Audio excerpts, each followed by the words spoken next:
Hi, if you're a mom who's navigating divorce, I might have a support that would work for you. I have strategically scheduled a group for moms on Thursdays at noon. So hard to do things in the evening. But this is a space for women who are going through the emotional, practical, and relational shifts of raising kids after a separation. So, whether you're a co parent or managing the absence of the other parent, or just trying to find yourself again, this group could be the one for you.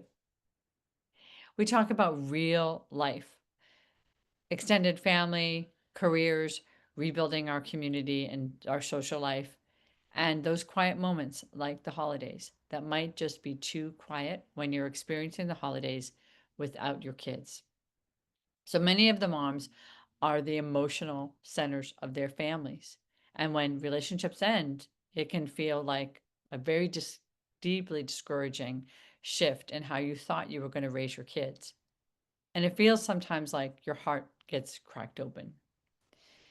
But there is a way forward.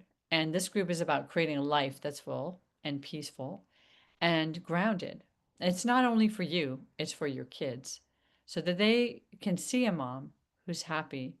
And you, as a mom, deserve to have the life that you want after this because there will be another chapter. So I'd love to meet you if this is something that sounds like it could help. And let's talk more.